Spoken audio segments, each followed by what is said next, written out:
private crossing with a wigwag signal. I actually just discovered this about almost a month ago, that SACRT actually had 2 wigwag signal crossings in the yard. But sadly, the other one, which is on the other side of that building over there, was replaced with a brand new signal. This one's still here, but I'm not sure if it activates, unless it activates when trains are right here.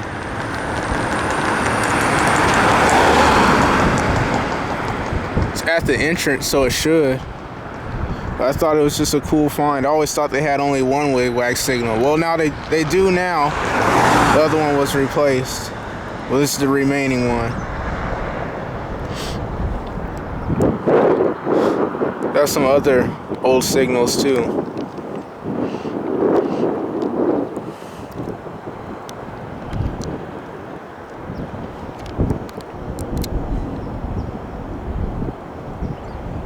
Like I said, the other one was replaced to somewhere over there with a modern signal.